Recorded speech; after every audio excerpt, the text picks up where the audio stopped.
Hello, and welcome to another edition of Interviewing the Legends, brought to you by the Publicity Works Agency, devoted to promoting musicians and authors worldwide. Call us today at 941-877-1552 to start your free publicity evaluation.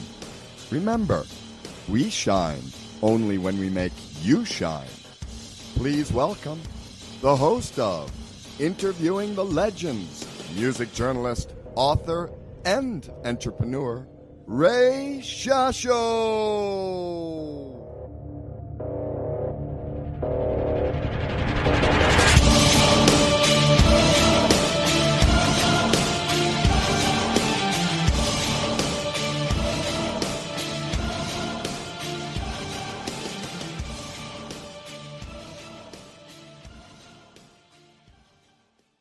Hello once again, everyone. I'm Ray Shasho, and welcome to another edition of Interviewing the Legends on BBS Radio, brought to you by the Publicity Works Agency. You can call us today at 941-877-1552 or email us at publicityworksagency.com. Remember, we shine only when we make you shine. For over 50 years, John Mayall has served as a pioneer of blues music, rightly earning him the title the Godfather of British Blues. In 2013, John signed with producer Eric Corne's label, 40 Below Records, and has since been experiencing a true artistic and career renaissance, including a Blues Hall of Fame induction in 2015. On February 22nd, 40 Below Records will release Nobody Told Me, the new studio album from the Godfather of British Blues, John Mayall. As with his last handful of albums, Mayall again shares production duties with 40 Below founder Eric Corne, who also handles engineering and mixing duties. The album boasts an impressive and diverse list of guest guitarists, all personal favorites of Mayall, including Todd Rundgren, Little Stephen Van Sant of the E Street Band, Alec Lifeson from Rush, Joe Bonamassa, Larry McCray, one of my favorites, and Carolyn Wonderland, who will be joining the band on tour. Also on hand are Mayall's dynamic Chicago rhythm section of Greg Rzab on bass guitar and Jay Davenport on drums, along with Billy Watts on rhythm guitar and Mayall's regular horn section, moonlighting from their day job in the Late Show with Conan O'Brien's house band. The album was recorded at the Foo Fighters Studio 606 on the same legendary Sound City Nerve console his one-time protégés from Fleetwood Mac used to record parts of the best-selling Rumors album. This project has been a true labor of love for me, and I can't wait for people to hear the fireworks that took place, beams Mayall. Nobody Told Me, an apt title for the blues icon who suffered a recent unexpected health scare shortly after recording the album. But the seemingly ageless road dog, who famously takes no days off and carries his own gear on tour, has been given a clean bill of health and plans to return to his usual grueling tour schedule to support his release. Please welcome the Godfather of British Blues, the legendary John Mayall, to Interviewing the Legends. Hey, John. Hello. Well, that certainly was a big introduction, wasn't it? Actually, it was short. You got so much, going on, and what a history you got, man. It's incredible. Oh, I thought it would never end. I don't think it'll ever end. I don't think so. I covered your 80th birthday show in Sarasota, Florida. And I gave it tremendous reviews, and I became a fan of Larry McCray on that day. I think this was 2013. I was there. I knew the promoter, and I asked him for a copy of the set list. And you know what he did? He grabbed me and threw me in your dressing room. I don't know if you remember that or not. No, there's so many shows. I mean, they all kind of blur together after a while. I like Larry a lot. I was really impressed, and Larry's on your new album, and I love the two tracks that he's on. Yes, I know, he's really a great player. Wonderful contribution, too, to the album. Well, I used to tell Johnny Winter that he was the hardest working man in showbiz. I think it's you. Well, I wouldn't deny that. Do you still like touring like you used to in the early days? Or, I mean, you know, I'm 60 years old, and I don't think I can do it. Well, you know, the thing is about music is that it's always an adventure, and it's always great to work with the people that you love to work with. And, you know, we get up on stage and we get up to all sorts of antics that perhaps never occurred to us, you know, because unlike a lot of groups, we don't have play the same things every night. So there's a lot of freedom involved, so thoroughly enjoyable, and I hope that the audiences respond as usual to us on our upcoming tour. Oh, the audience loves you. I mean, you know, it's how many chances do you get to see a legend up on stage? You know. Well, I don't know. I do the best I can. The new album, I gave it 5 stars, John. I really, really love it. It's got some... for us, it was a real pleasure. You know, as regards for guest guitar players who came out of the woodwork, you know, I didn't specifically choose them, but, you know, when the word got out that we were going to be looking for, you know, guitar players who were favorites of mine or people, you know, I'd like to listen to, you know, these are the people who came out of the blue and wanted to take part in it. So, of course, I was very surprised that quite a few of them were, you know, very well known, and, you know, it really came together so well that they put their heart and soul into it. It's an excellent album. You should be very, very proud of this one. I certainly am, yes. I know it really rocks. Well, Larry's on the Moon is Full, which is one of my favorites. Love that track. Who played what on that track? Was there guitar? Did Larry play guitar? Did he switch off with you, or how did that work out? Well, Larry was one of the ones that got the finished tapes without the guitar, without the lead guitar. So, you know, he put on what he wanted to put onto it, and that was the case with all of them except for Joe Bonamassa, who was in LA, and he was available to come down to the studio. But everybody else, we just sent them the complete backing tracks, and they put their mark on it, what they wanted to do. So that was how it worked. Yeah, I can imagine. Evil and Here to Stay. That's got Alex Lifeson, of course, from Rush. That's another excellent track. Slow blues. What did Todd do? Todd's been a guest here on this show many times. What did he do on That's What Love Will Make You Do? What did he play? Because he's such a, you know, multi-instrumentalist. Well, he played guitar, you know. He played guitar. One of the lead guitar players, but like I said, we've met him from time to time on the road, but, right. You know, didn't meet him on this particular occasion for making the album. And then you got Carolyn Wonderland, which is a great addition to the band, and she'll be on tour with you, right? Yes, she's going to be setting foot on the stage with us on this big European tour that's coming up. So I think people are looking forward to seeing her playing with us. She's an American blues singer, songwriter, musician. She's married to a comedian, right? Whitney Brown. Well, now, that's something I don't know about. I think you're ahead of me there. All I know is that she's a great guitar player and a great personality, and I think people will look forward to hearing her. The Hurt Inside, also, again, Larry McCray, another one of my favorite tracks. I kind of said on this one, I don't know if you agree or not, if Sammy Davis Jr. sang the blues today, it would sound like this track. He had that kind of voice. Well, I don't know. It's hard to judge. Yeah. And then Steve Van Sant, of course, on It's So Tough. Carolyn did Like It, Like You Do. Very fun tune. That's a great tune. That's another thing. I think all the songs that we chose were you know, very exciting to play, and I think that's what I look for.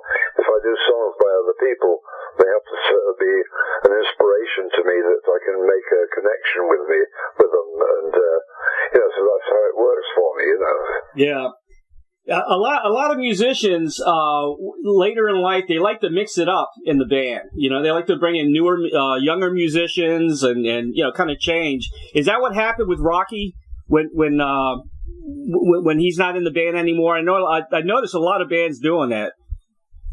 don't really know. I mean, I pick musicians who we get along with and have a great time on the road and everywhere else, and it's it's always part of my musical passage. And Rocky was a great addition to the band. Well, so that was self-evident, and he's doing very well on his own, as he always has done. Yeah, exactly. Yeah, I talked to, Ian Anderson likes to mix it up a lot from Jethro Tull, and I was surprised when he got Martin Barr wasn't in the band anymore, but he's doing well too. Sometimes you need to do that. If you're really sincere about your music and want to do the best you can and make it relevant to modern times, you really strive for that, and hopefully it always reaches people the way it should be. Right. I think the collaboration between you and Eric is awesome. I mean, he's a producer. I guess you co-produced this album with him. He's the engineer. Eric is got a really fine ear for music and capturing whatever we do. I think the fact that we do every song with only one or two takes at the very most. He captures the live atmosphere of in a studio. So we get on very well together, and we work well, and it will continue, I hope. Where'd you meet Eric? I can't really remember. I think I don't really remember. He was one of the engineers at the studio when we did. I can't remember the name of the album now. There were so many, but that's how we met. He was the engineer in one of the studios that we worked on. Yeah, I believe he produced 3 studio albums with you. He did a Special Life. Find a Way to Care and talk about. I mean, you had that album with Joe Walsh, I guess, was on that. Yes. Yeah, and he's done some remixing with the old Fleetwood Mac, I think. Well, I'm not really sure. Yeah, but we work well together, and what more could you ask for? Exactly. Yeah, it's a great collaboration between you two. Mm-hmm. Yeah. Recording this album, how do you compare this album with some of the albums you recorded, say, in the past 10 years or so?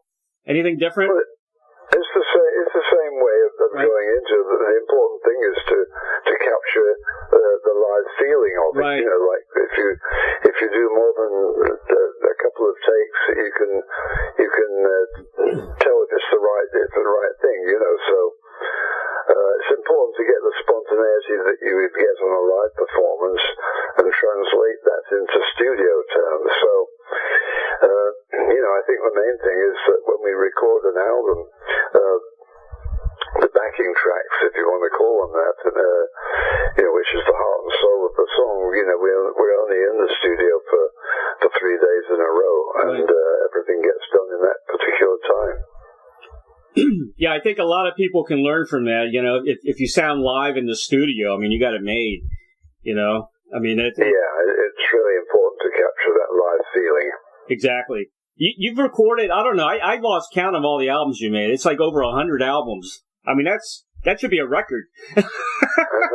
There's quite a lot of them anyway. How do you keep so fresh with recording albums? I mean, I'm a writer. And I got a couple of books out there, and I got a new book coming out. But even it's hard to stay focused, doing new things like that. I just can't imagine how you just stay fresh with all these albums that you've recorded.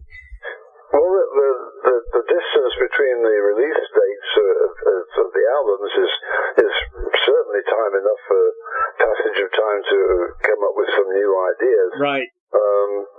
I've never found any trouble with coming up with new material. It's amazing. So I think it's important for me to keep putting down on record the things that cross my mind. When do you do your best collaboration or writing material? I mean, is there a certain time during the day? Do you go for a walk? Does it come out in the middle of the night? No, it's nothing really elaborate. I mean, tricks to it. I mean, I can't read or write music, so it has to be done in the studio, really. So if we're going to be in the studio for an album, then I round up subject matter that will inspire the song idea, and I don't know, it comes very, very, very quickly. Musicians that can't read or write music and come out with so many classic, songs.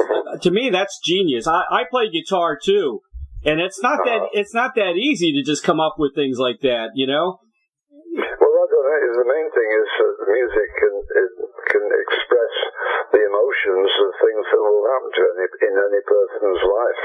So, as long as you're having an interesting life, I think you've got more than enough material to write songs about them. Well, I think you have had an interesting life. Certainly, it's working out pretty well so far. Now, not too many people know this unless you go on the internet. Your wife is Maggie, right? Maggie Mayall?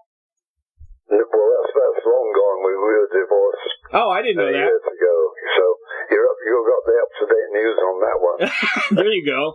But she was a blues singer as well, right?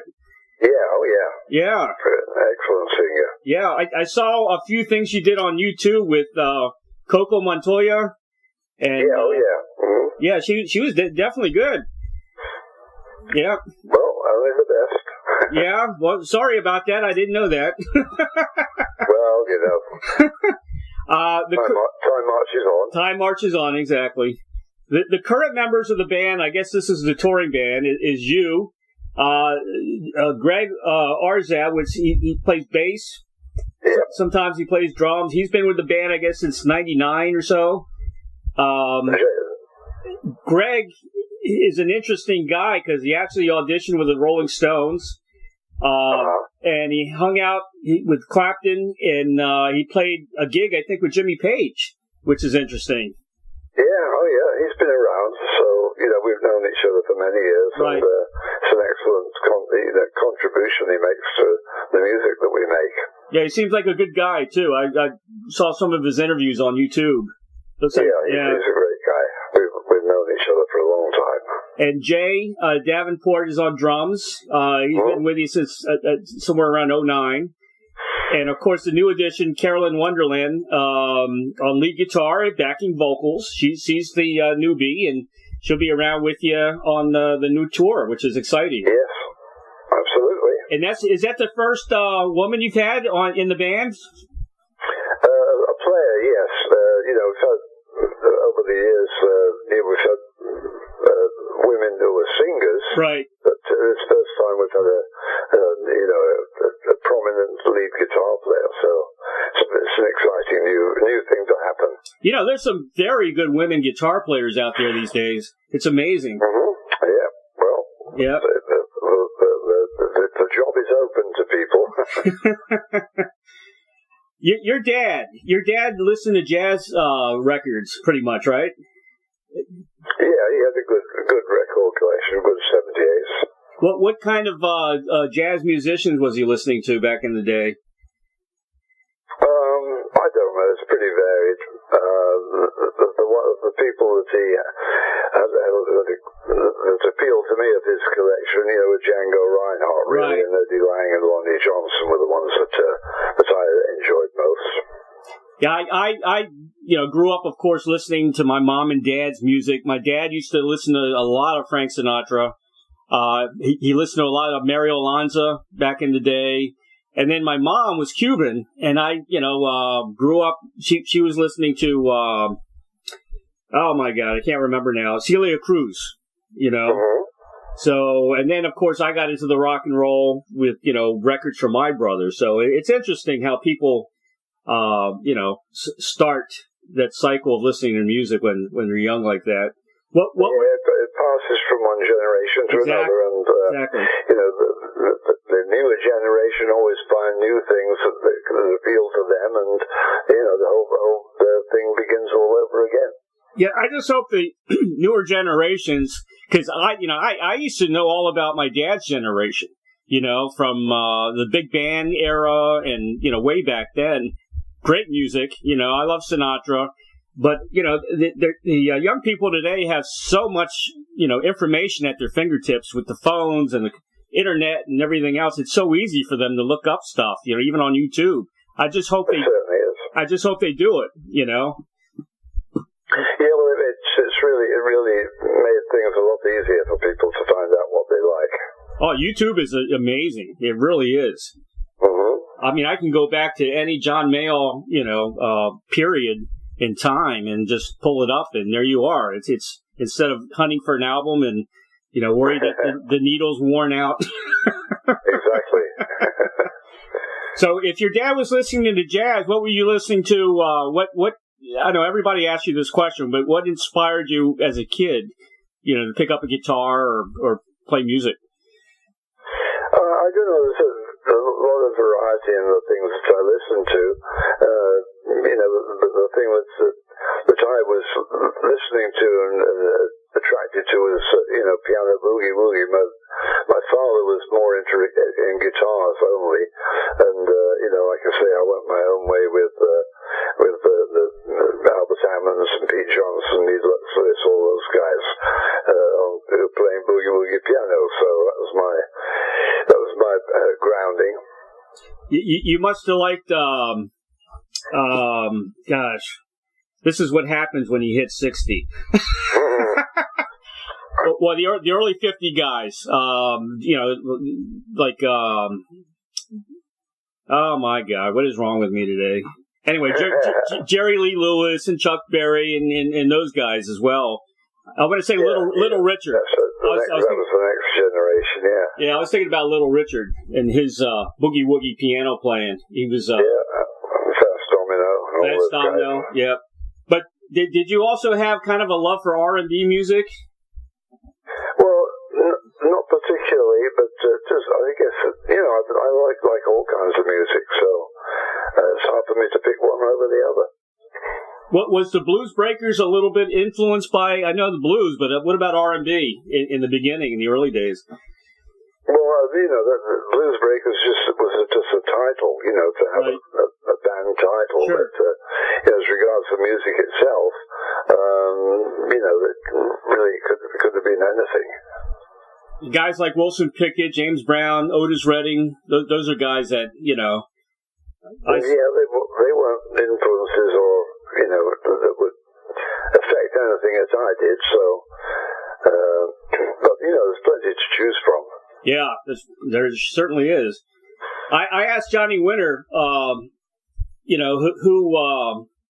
was the father of the blues, and I asked him. I said, "Is it Robert Johnson?" And Winter said, Son House, Charlie Patton were around before Robert, but he said Robert was better. Who was your, who do you think is the father of the blues? Well, I don't know. There are so many people. I think the main important thing is that all the best players, whatever their instrument, is that they don't sound like anybody else. They have their own original interpretation of the blues, and that's what sets them apart. So, it could be any kind of music, but it's particularly noticeable with blues singers and players. You're an amazing guy to bring back the blues because, guys like Muddy Waters, all these famous blues guys from way back when, I got into Memphis Minnie, I thought, oh yeah, she's great. Yeah, Maria Muldaur turned me on to her.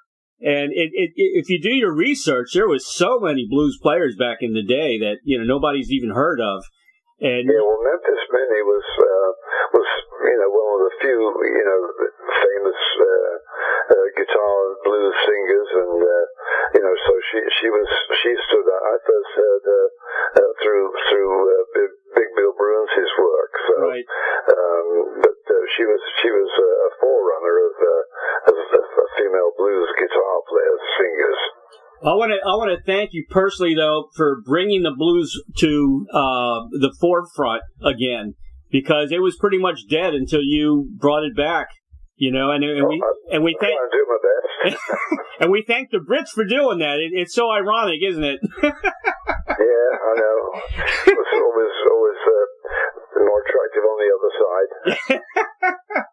Paul Butterfield, he's another guy that, and I know you did a little bit with Paul Butterfield, right?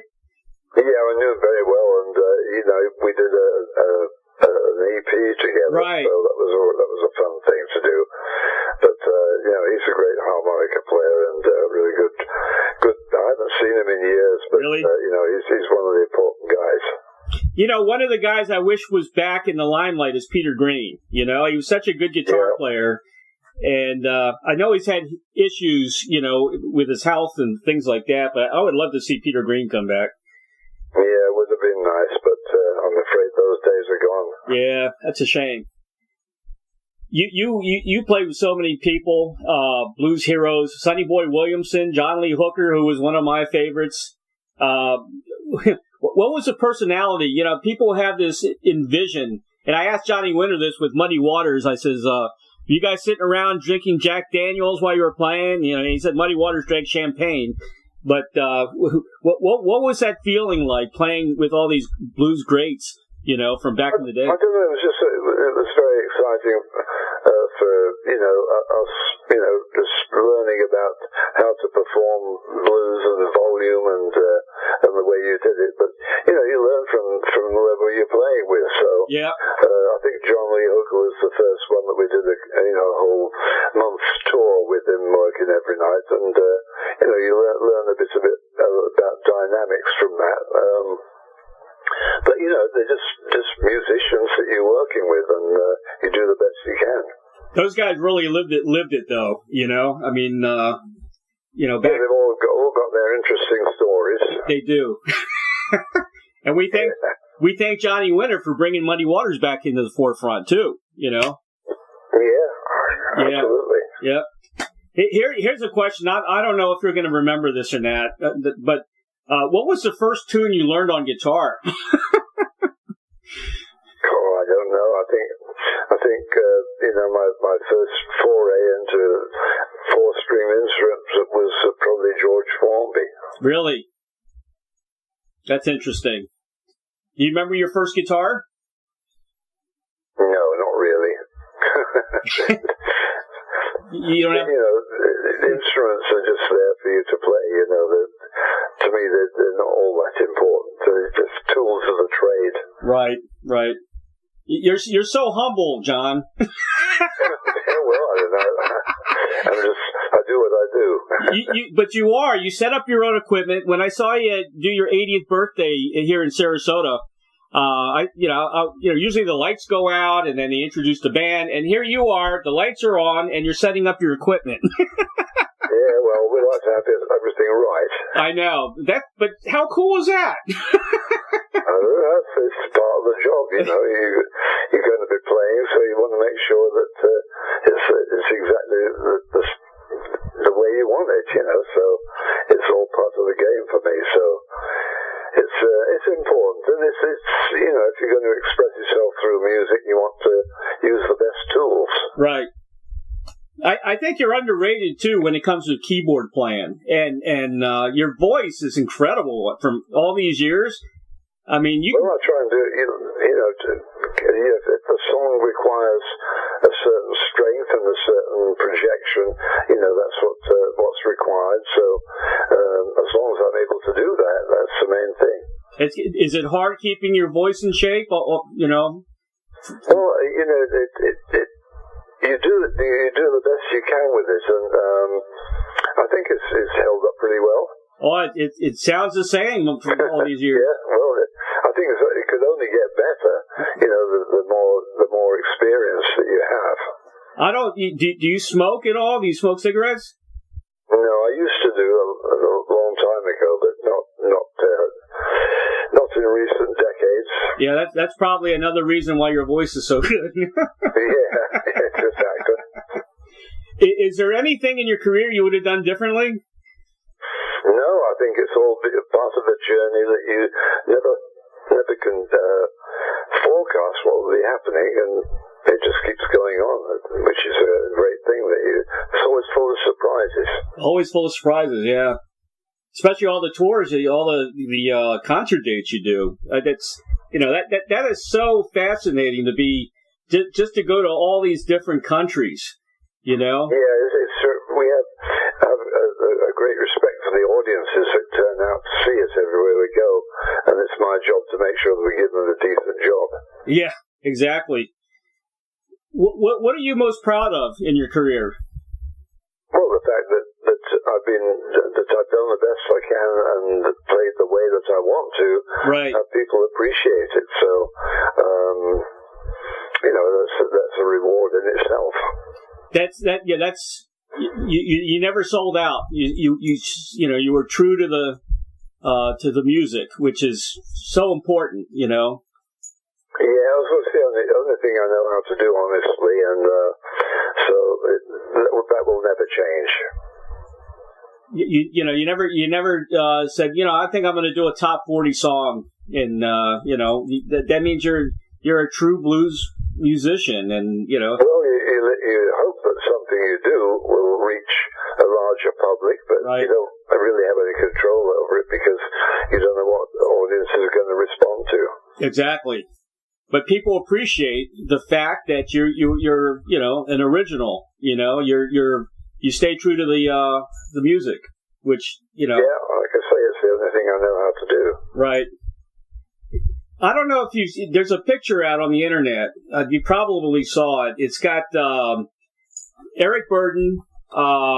It's got Ronnie Wood, Roy Wood, Jimi Hendrix, Noel Redding, Steve Winwood.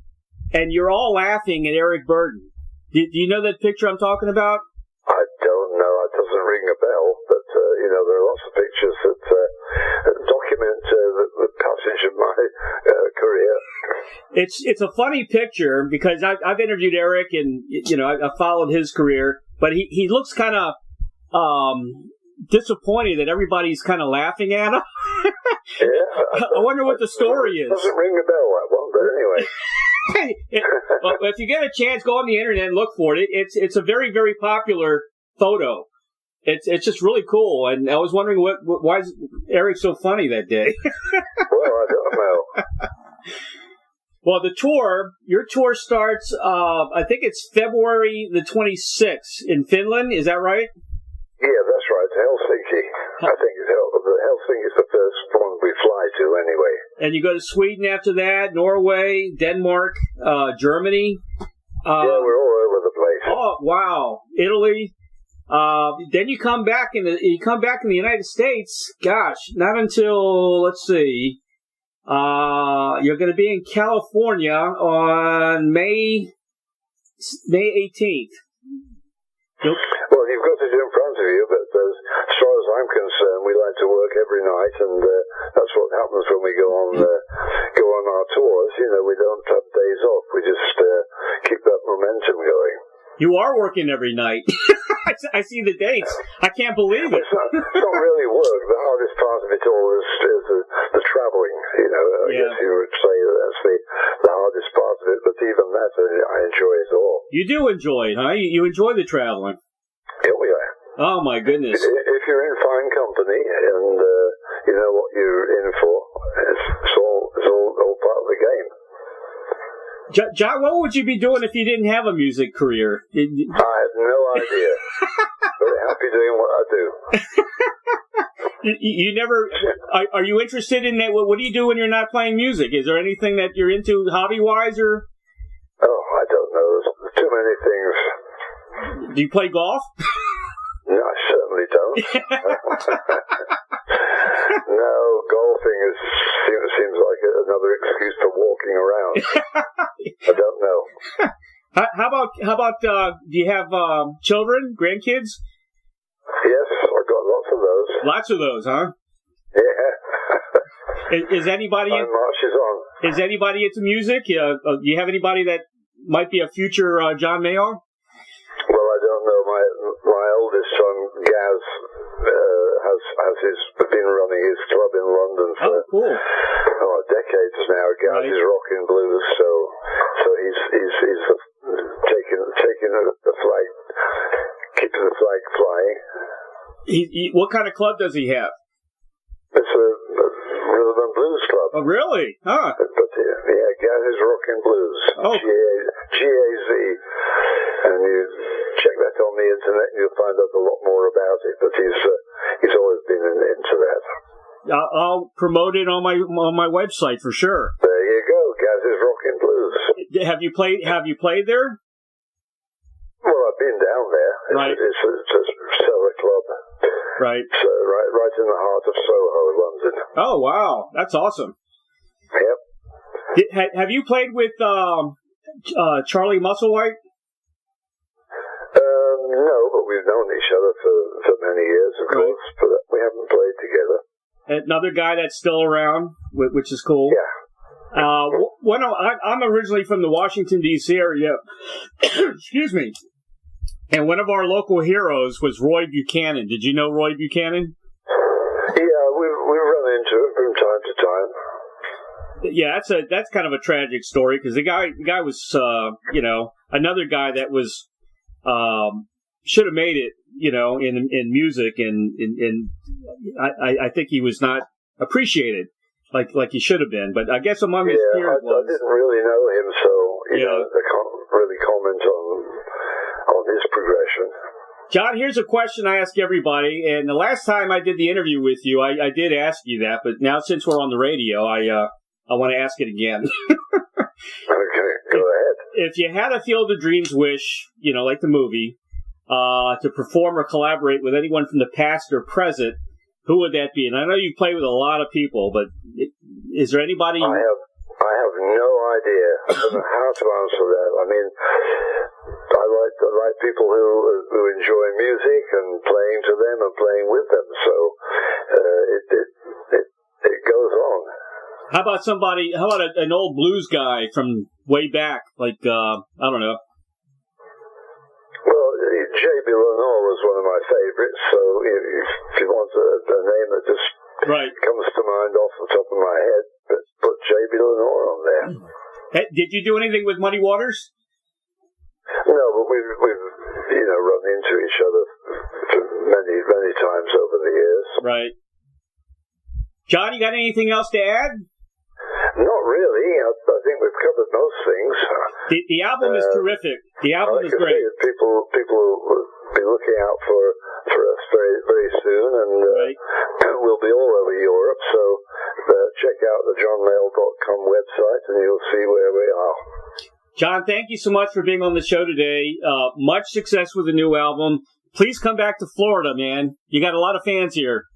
Yeah, well, we never have any control about where we play. It's up to individual areas, which puts up the demand for us. But we certainly enjoy the climate in Florida, and we enjoy playing to the audiences there. So hopefully we'll be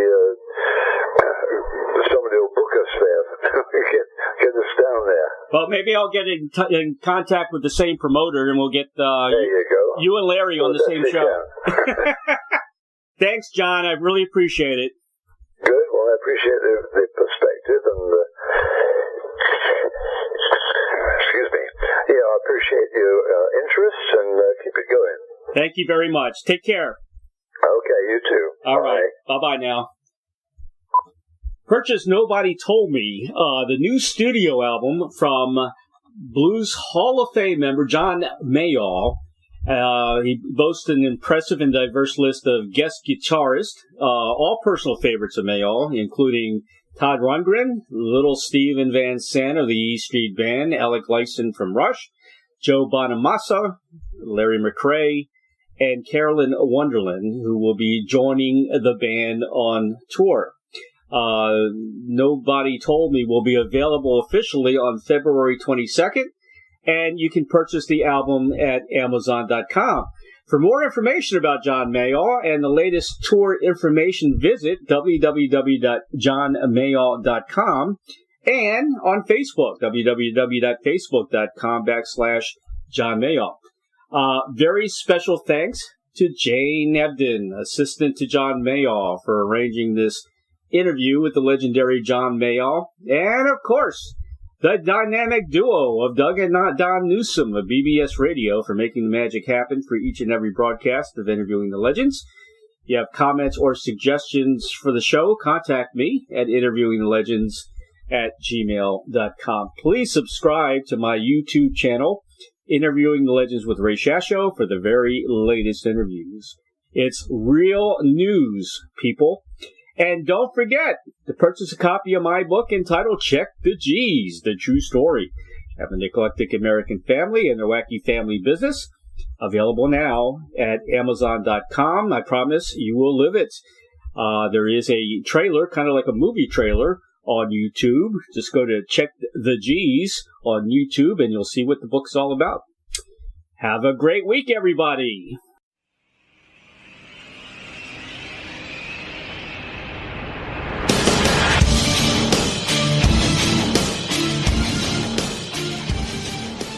Thank you, everybody, for listening to Interviewing the Legends.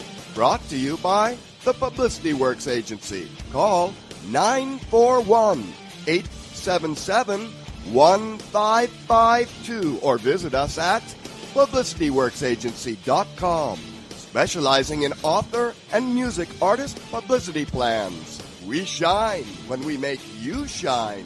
Tune in to Interviewing the Legends every Tuesday at 7 p.m. Pacific Time on PBS Radio, Station 1.